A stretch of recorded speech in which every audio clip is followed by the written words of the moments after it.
congratulations on taking the championship lead, both championships. How important was that, and ensuring that Max took the win in order to sort of shift that momentum in the championship fight? Well, it was important coming out of Australia. Obviously, we were on the back foot, and I think the way the teams responded has been fantastic. And to get the three victories in a row, win the sprint race as well, it's been a massive turnaround for us. So to come here leading both championships was against all expectation, compared to 6 weeks ago. But it just shows how quickly things can turn around.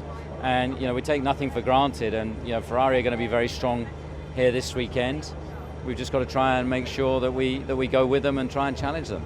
How do you do that in this season with a budget cap, with the constraints that you have, in order that it doesn't get into an arms race of upgrades which you can't possibly maintain due to the cap that exists? Of course, the budget cap is a major factor, particularly with the inflationary costs that we're seeing globally at the moment. The cost of living, the cost of transport, are exponential at the moment, and that's affecting every team. So it was something that wasn't envisaged when the budget cap, was brought in, and I think it's something that, the regulator needs to obviously needs to deal with, because we still have a 6-month, effect, on this championship. And what we don't want to see is that it all ends up in a bunch of litigation, after the final race. Because you think you'll go over the cap? I think it's inevitable that at least probably 7 teams, will go over the current cap. I think Ferrari and Mercedes already declared that.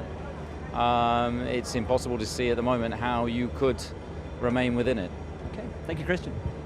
In Spain, it appears Red Bull have already made their decision. They will be backing one driver for this year, and that would be Max. Will Ferrari take a similar stand? Do you see that as something that would be a positive for the team or a negative for the team to favour one driver over another with only a quarter of the season gone? I can only answer for ourselves, and I think that at that stage of the season, which is still very early, only 39 points difference between Charles and Carlos, it would not be right to ask somehow Carlos not to win a race if he got the opportunity to do so. And I think he's there to compete, he's there to try to win races. And to do his best. So my hope that a Ferrari driver is winning a race, because that's the best way that Max or another driver, which are our competitors, will not do it. And so at the moment it's not something we will ask him, because I think it would not be right. So maybe different if we got our 2 drivers on different strategies, so and then on different paces. And I think that to make the strategy works, it could be that we are asking for swapping positions, because that's a different type of decision. We know Carlos to be a very adaptable driver, very changeable. What's it going to take? What do you think he needs just to unlock that last little bit of potential in himself and the car this year? For Carlos, you mean? Yeah.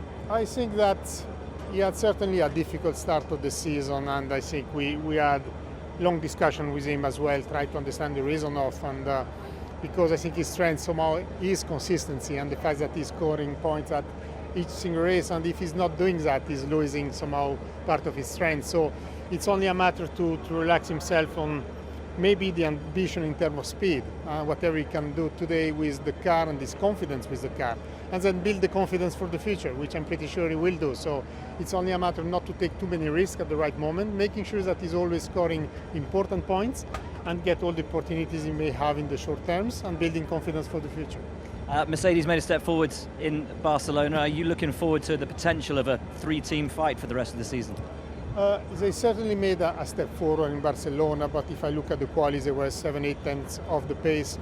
I think that if Charles would have finished the race in Spain, still I think it will be a big gap between Charles and the Mercedes. And yesterday again, I saw them struggling a bit. So while they made a step forward, I don't think they are yet in the fight. Andreas, a difficult start to the weekend for Daniel. Can you just talk me through what you think is going through his mind at the moment, how he's feeling? Well, I think obviously a crash in Monaco is not what you're looking for in free practice too. A lot of hard work also for the team, to get the car ready for today.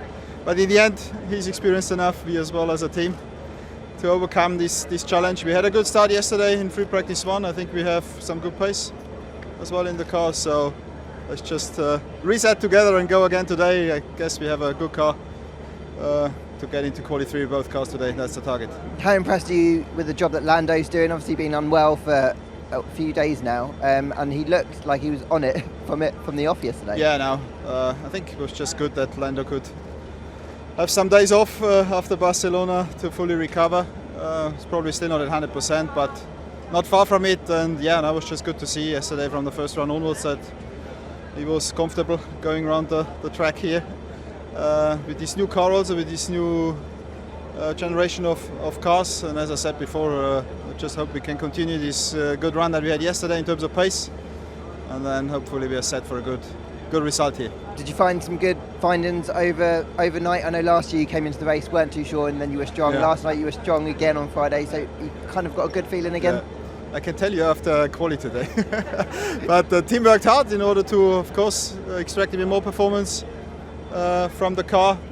So I'm confident that we can make another small step. Everyone else was not sleeping as well overnight, so let's see how it plays out. Fernando looked pretty strong yesterday, but wasn't still quite happy with the performance of the car. Esteban struggled a little bit more. What's your kind of read of how things are going? Yeah, so neither one of them are really happy with the balance of the car and the setup, and I think that bodes well. Unless everyone else is struggling at the same level, if we can fix it in FP3, we should be relatively quicker. So that's what we're trying to do. You know, a lot of data to go over overnight and discuss with the drivers as to the setup changes we need to make. So we'll do those for FP3 and see how we go. You've had about 5.5 races now to settle into this new role. Are you starting to make a few changes behind the scenes? Yeah, a little bit. Yeah, you know, not drastically, but yeah, I've made some adjustments already, and it's a great bunch of people, and you know, highly motivated. We just need to keep pushing. You know, make some improvements, some efficiency adjustments, and we'll only get better. This team has hovered around this kind of top of the midfield area for a while. What's it going to take to go from there to the top to above?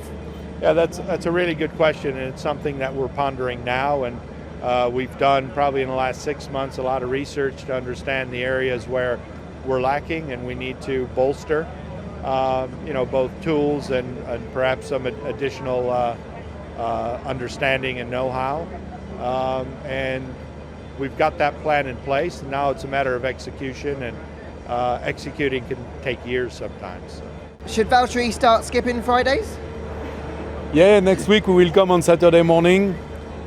Like this, we will have some cost saving. It will be good for the budget cap. Tough day for him overall though, Fred, wasn't it? Tough day. Yeah, no, it's a tough day, and you know that we had the same issue, not the same technical issue, but the same issue in FP in Barcelona. But Barcelona, it's much easier for the drivers and the team. We did a winter test there. I think every single driver can do a lap with the eyes closed, and Monaco, it's the opposite. Now Monaco, you have to do it step by step to increase the pace step by step, and to miss one session, it's not the perfect approach. But I have a mega trust in Valtteri. He knows the track pretty well, and on the long stint yesterday, the car was okayish, and I think that we'll be back today.